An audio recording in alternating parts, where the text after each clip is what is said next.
नमस्कार, welcome to news valley. केंद्रीय गृहमंत्री अमित शहाने संसदेत डॉक्टर बाबासाहेब आंबेडकरांबाबत विधान केले आणि त्याचे पडसाद अवघ्या महाराष्ट्रात उमटले. आधीच परभणी घटनेवरून महाराष्ट्र पेटत आहे आणि अमित शहांच्या वक्तव्याने वादाची ठिणगी उडाली आहे. त्यामुळे महाविकास आघाडीच्या नेत्यांसह वंचितने अमित शहांवर हल्लाबोल केला. डॉक्टर बाबासाहेब आंबेडकर आणि संविधान फेक नेरेटिव्ह हा मुद्दा लोकसभा निवडणुकीत कळीचा ठरला होता आणि त्याचे पडसाद आता विधानसभा निवडणुका संपल्यानंतरही उमटत आहेत. केंद्रीय गृहमंत्री अमित शहा यांनी संसदेच्या हिवाळी अधिवेशनात राज्यसभेत बोलताना संविधानावरील चर्चेदरम्यान केलेल्या टिप्पणीला वादाची फोडणी मिळालेली आहे. आजकाल आंबेडकरांचं नाव सारखं घेण्याची फॅशन झाली आहे. आंबेडकर आंबेडकर आंबेडकर असा जप काही लोक करत असतात. एवढा वेळा जर देवाचं नाव घेतलं तर एखाद्याला स्वर्गात जागा मिळेल असं अमित शहा यांनी म्हटलं. अमित शहांच्या या वक्तव्याने महाराष्ट्रात पडसाद उमटले. काँग्रेसचे नेते राहुल गांधी, मल्लिकार्जुन खरगे, उद्धव ठाकरे, प्रकाश आंबेडकर यांनी अमित शहांसह भाजपाला टार्गेट केले. राहुल गांधींनी एक्सपर्टवरून टीका केली आहे. ज्यांना मनुस्मृतीवर विश्वास आहे त्यांना आंबेडकरांची अडचण असते अशी पोस्ट राहुल गांधींनी केली आहे. इतकंच नव्हे तर काँग्रेसचे अध्यक्ष मल्लिकार्जुन खरगे यांनी थेट अमित शहांच्या राजीनाम्याचीच मागणी केली. त्याचबरोबर भाजपा आणि राष्ट्रीय स्वयंसेवक संघावर निशाणा देखील साधला आहे. काय म्हणाले खरगे पाहूयात. भाजपा आणि राष्ट्रीय स्वयंसेवक संघाच्या मनात डॉक्टर आंबेडकरांविषयी किती राग आहे हे शहांच्या वक्तव्यावरून कळून येत आहे. अमित शहा यांनी गृहमंत्रीपदाचा राजीनामा द्यायला हवा. बाबासाहेब आंबेडकरांचं नाव घेणं म्हणजे काय पाप आहे का असा सवालही खरगे यांनी उपस्थित केला आहे. शिवबटाचे उद्धव ठाकरे यांनीही अमित शहांबरोबर भाजपाच्या मनोक्तीवर बोट ठेवलं आहे. उद्धव ठाकरे काय म्हणाले ते पाहूयात. भाजपा पक्ष आणि उर्मट नेते महापुरुषांचा अवमान करत आहेत. शिवरायांच्या पुतळ्यातही भ्रष्टाचार करण्यात आला. अमित शहाने डॉक्टर आंबेडकरांबद्दल केलेल्या विधानामुळे भाजपाची मनोवृत्ती उघड झाली. बहुमत मिळाल्यामुळे त्यांना मस्ती चढली आहे. महाराष्ट्राच्या महापुरुषांचा अपमान करणाऱ्यांविरोधात आंदोलन करणार. महायुतीला बहुमत मिळाल्यामुळे महाराष्ट्राला कसे वागवा ही भाजपाची वृत्ती आहे. महाराष्ट्र आणि देशाने आता तरी शहाणे झाले पाहिजे. नेहरूनंतर ते आता आंबेडकर यांच्यावर बोलू लागले आहेत.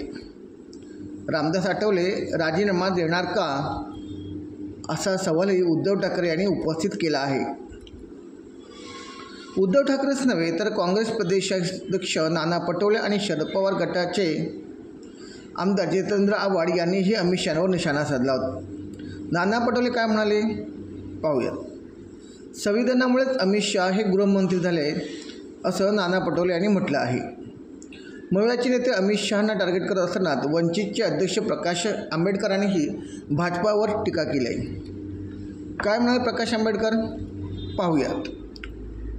भाजपा आता जन्माला आला आहे. त्यापूर्वी जनसंघ आणि RSS होते. या संघटनेने बाबासाहेबांना सर्वाधिक विरोध केला.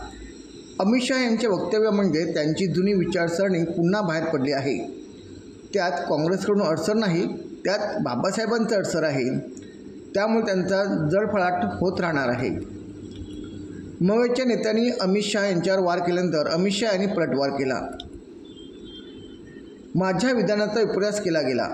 काँग्रेसने सोमवारपासून वास्तवाची तोडफोड करण्याचा प्रयत्न केला. ही बाब निषेधार्ह आहे. मी याचा तीव्र निषेध करतो. काँग्रेस पक्ष हा डॉक्टर बाबासाहेब आंबेडकरांचा विरोध करणारा पक्ष आहे. काँग्रेसचा संविधान विरोधी पक्ष आहे. काँग्रेस पक्षाने वीर सावरकरांचाही अपमान केला आहे. काँग्रेसने आणीबाणी लादून संविधानाची लक्तर केली. भारताची भूमी तोडण्याचं काम काँग्रेसने केलं. केंद्रीय मंत्री रामदास आठवले यांनी अमित शहा यांची बाजू घेताना काँग्रेसवर आगपाखड केले. काँग्रेस पक्षाला कोणतीही टिप्पणी करण्याचा अधिकार नाही. काँग्रेसने डॉक्टर आंबेडकरांचा दोनदा पराभव केला. डॉक्टर आंबेडकरांना काँग्रेसमुळे कायदामंत्री पदाचा राजीनामा द्यावा लागला. काँग्रेसने केंद्रात सरकार असताना त्यांची प्रतिमा देखील लावली नाही. काँग्रेसचे लोक डॉक्टर बाबासाहेब आंबेडकरांचा अपमान करणारे आहेत. केंद्रीय मंत्री अमित शहांवर तोफी टीका होतानाच पंतप्रधान नरेंद्र मोदी यांनी अमित शहांची बाजू उचलून धरली. अमित शहांसाठी पंतप्रधान मोदी पुढे सरसावले. काँग्रेसने एकदा नसून दोनदा बाबासाहेब आंबेडकरांचा निवडणुकांमध्ये पराभव केला.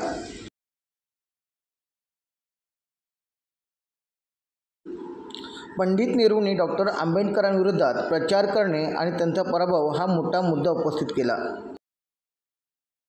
डॉक्टर बाबासाहेब आंबेडकरांना भारतरत्न नाकारणे, संसदेच्या सेंट्रल हॉलमध्ये डॉक्टर बाबासाहेब आंबेडकरांचं पोर्ट्रेट लावण्यासही नकार दिला.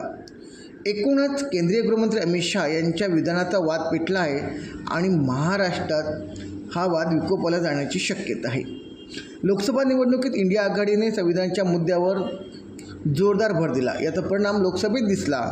त्यानंतर भाजपने संविधान मंदिर उभारणे यांसारख्या मुद्द्यांवर भर दिला. मात्र गेल्या काही वर्षांचा विचार करता डॉक्टर बाबासाहेबांनी दिलेल्या संविधानानुसारच देश चालतो आहे का की नाही हे तमाम भारतीय जाणून आहेत.